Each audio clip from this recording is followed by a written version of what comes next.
tauhidnya itu yang akan kita hantamkan ke dalam kolbu, yang insya Allah itu akan menepis semua hal-hal negatif, bahkan yang tidak dihajatkan pun lalu ingat ketika membacakan kalimat tauhid, maka itu akan menjadi kenyataan.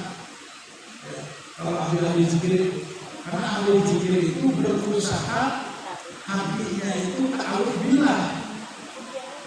Kalau bahasa Sundanya cuma ke Allah. Bagaimana caranya para ahli Allah itu qalbunya tidak lepas untuk mengingat Allah. Dan ketika berzikir mengingat Allah, lalu ada hati mengingat dunia dan berkeinginan untuk mencapai itu dunia, maka akan dikabul. Nah, itu aneh yang dizikir. Jadi lebih banyak ta'aruf dan zikirnya ketimbang memohon hajatnya.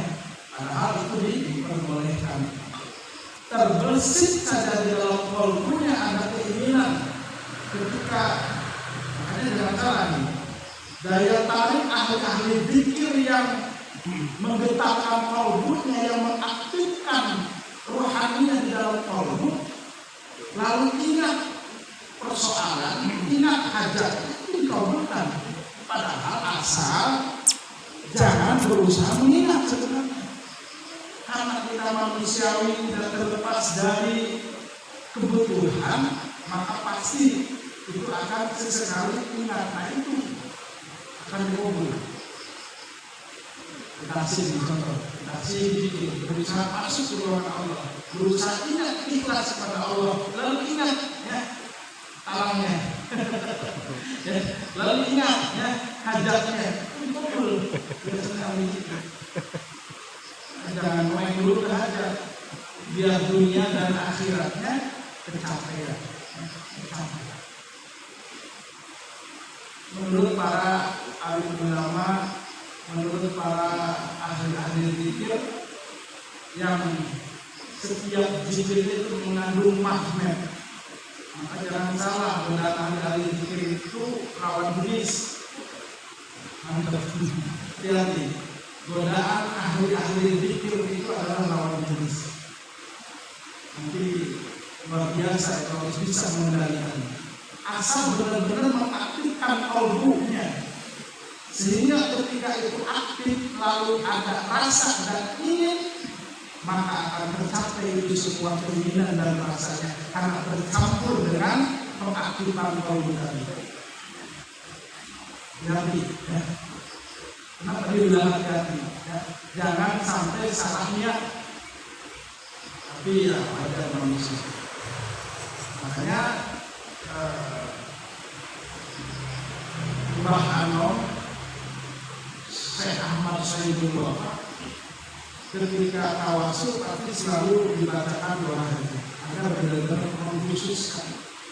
mengkhususkan hajat di tengah-tengah tawasul atau di penghujung tawasul, agar semua hajat dan kebutuhannya para ahli zikir untuk kemaslahatan dunia dan akhiratnya dikabul. Nah, harus tahu sebenarnya zikir.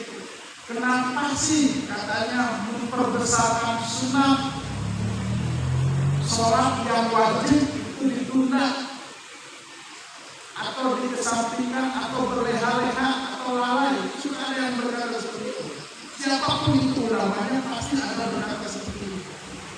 Padahal jangan terlalu divulgarkan urusan kewajiban kita dengan Allah Subhanahu wa Ta'ala dengan menyepelekan zikir dan sunnah-sunnah lainnya. Kenapa memperdalam sunnah, mengejar barokah, tapi yang wajibnya ditinggal? Sering ada yang berkata seperti itu. Padahal orang yang mengaktifkan qalbunya berzikir mengalap berkah, mungkin dari situ mereka akan memperbaiki kewajiban kepada Allah Subhanahu wa Ta'ala. Karena setiap desak napas ahli zikir itu mengandung hak yang harus dipenuhi, yaitu zikir. Dengan zikir insya Allah mengingat Allah. Sholat isinya apa? Doa.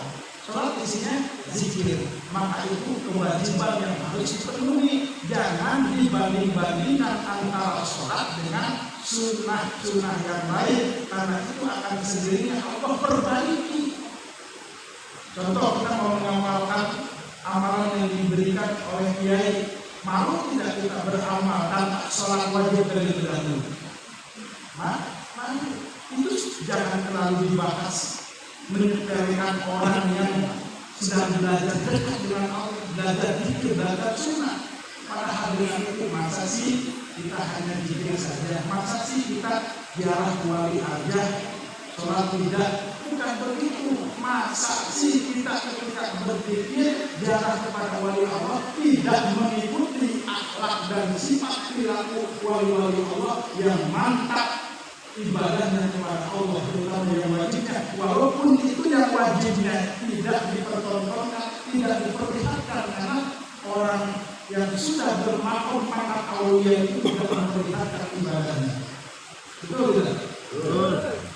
Wali Allah di masjid misalkan itu selalu menyembunyikan itu adalah Allah. Kalau di masjid menyemarakan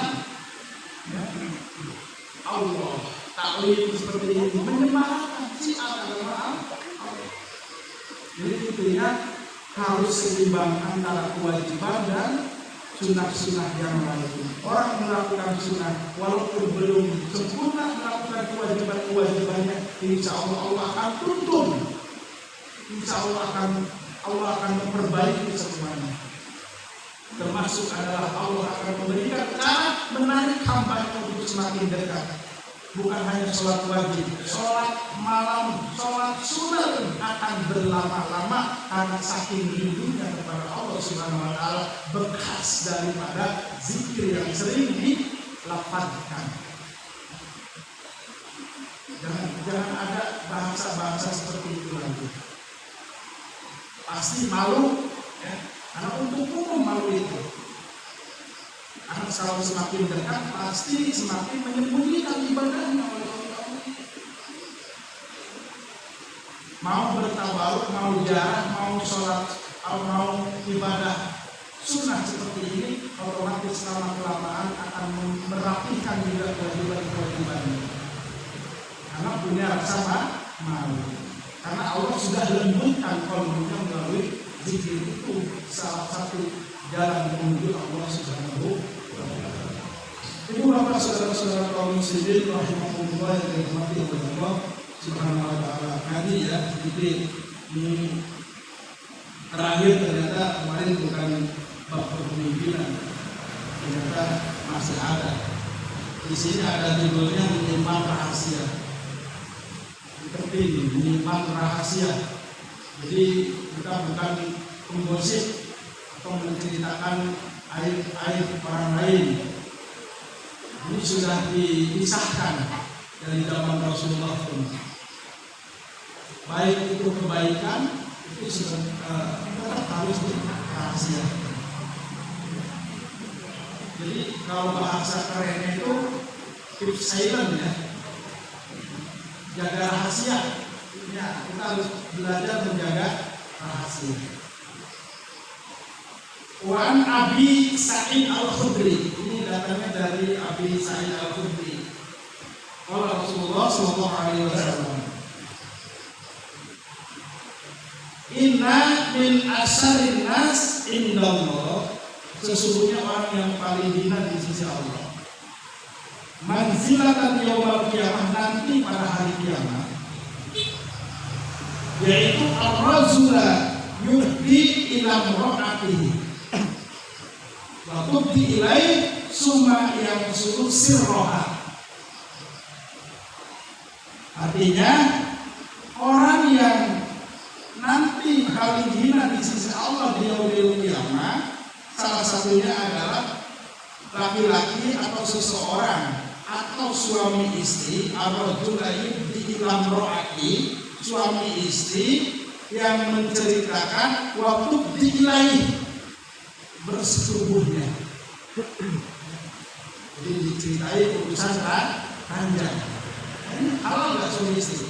Hubungan suami istri? Halal. halal. Tapi sesuatu yang halal dan baik pun, ketika kita berbicara urusan ranjang, ya, diceritain di sini bahasanya cuma yang sirroha, diceritain sesuatu yang sebenarnya rahasia perusahaan, gitu kan? Nah itu nanti dihina di sisi Allah. Jadi tidak boleh kita cerita urusan dan ini mah ya senang bahkan gosip, bahkan jadi konten sekarang urusan seperti ini. Yang paling miris saja adalah zaman sekarang, selingkuh saja, punya selingkuhan saja dicerita-ceritain atau disebar, bahkan ada yang berani dipertontonkan, bahkan ada yang merekam dan lain sebagainya. Suami istri saja yang sah itu tidak boleh dicerita-ceritain, karena inna min asyadin nasi indallah, orang yang paling hina nanti di sisi Allah di yaumil qiyamah, salah satu di antaranya adalah suka cerita-cerita urusan ranja. Tidak boleh, itu rahasia perusahaan. Ibu bapak saudara-saudara kaum muslimin rahimahullah dirahmati oleh Allah Subhanahu wa taala. Sahabat Nabi ada 4 ya. Abu Bakar, Umar, Utsman, Ali. Nah, Utsman sahabat Nabi punya anak janda namanya Hafsah.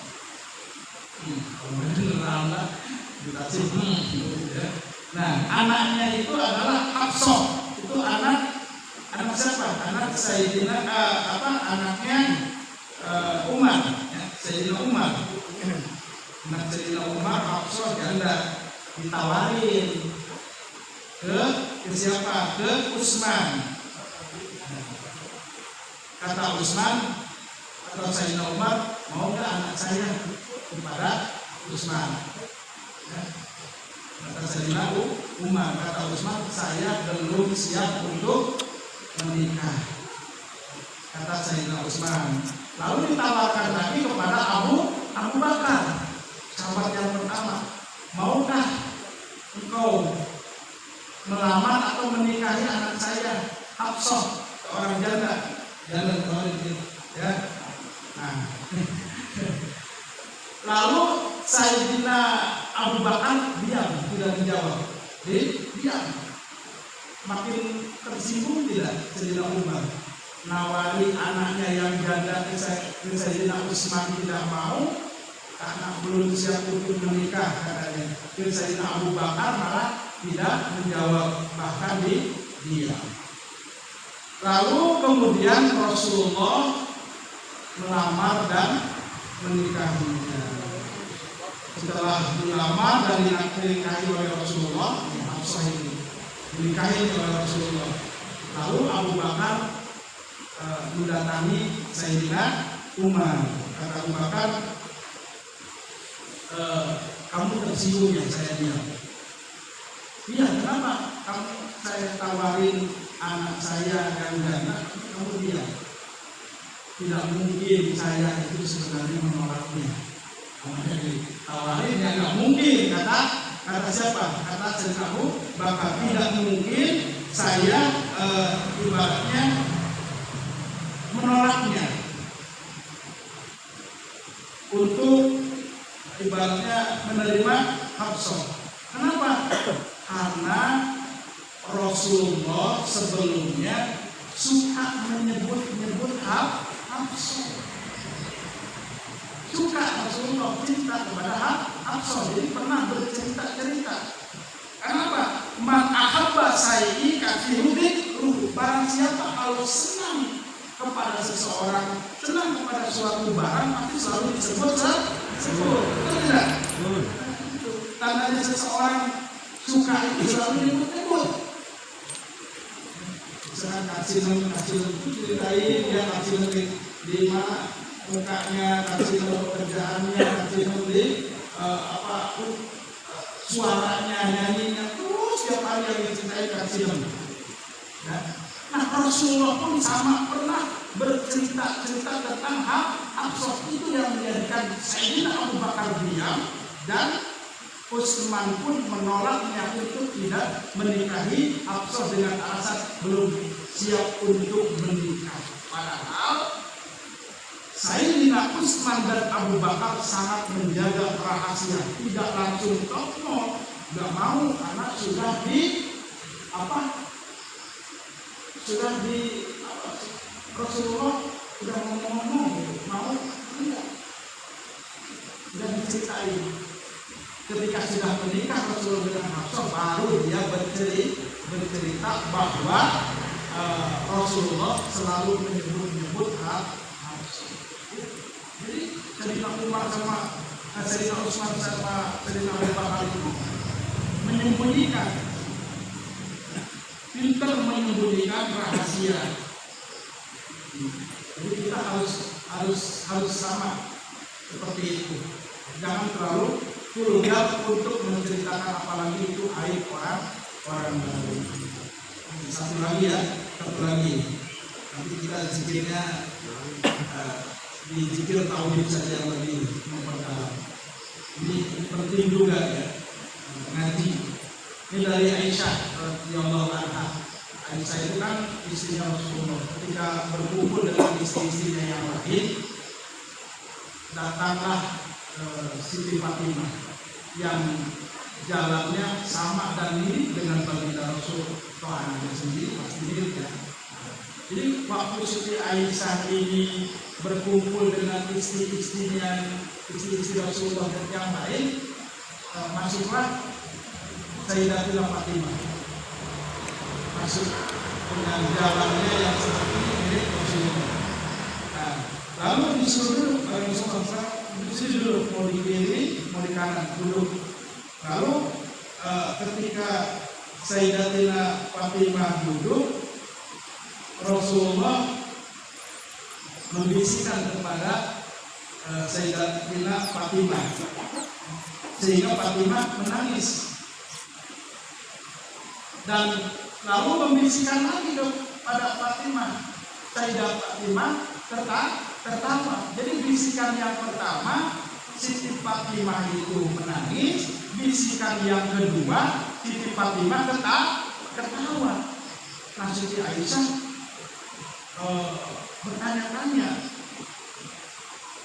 bertanya-tanya kepada Siti Fatimah, sebenarnya apa sih yang dibisikin oleh Rasulullah? Sebenarnya apa sih? Sehingga begitu mengistimewakan engkau Siti Fatimah dibanding istri-istrinya. Rasulullah sangat mengistimewakan anaknya, putrinya Siti Fatimah. Lalu kemudian dalam waktu dekat Rasulullah meninggal. Ini terakhir, Rasulullah meninggal. Nah, di kesempatan inilah Siti Aisyah masih penasaran dengan bisikan Rasulullah. Yang pertama bikin Siti Fatimah menangis, bisikan yang kedua bikin Siti Fatimah tertawa. Bolehlah aku ceritain karena beliau sudah meninggal. Begini, bahwa waktu bisikan pertama Rasulullah mengatakan bahwa setiap tahun, 1 tahun bisa sekali 2 kali dia didatangi Jibril dalam 1 tahun setelah wahyu beres ya. Jibril itu selalu datang kepada Rasulullah mengulang bacaan Al-Quran. Setahun itu bisa 1-2 kali datangnya dan membaca Al-Quran. Lalu di tahun ini kata Rasulullah, di malaikat Jibril datangnya agak sering dalam waktu dekat ini. Maka di dalam hati Rasulullah bergumam, berarti ajalku sudah dekat. Ini biasanya setahun cuma 2 kali dan mengulang bacaan Al-Quran dan kepadaku, tapi yang ini kok sering banget karena Rasulullah. Di tahun ini kok sering banget datangnya. Berarti Jibril ya tadi ya, berarti ini waktunya sudah dekat ya ajal saya. Lalu menangislah Sayyidatina Fatimah.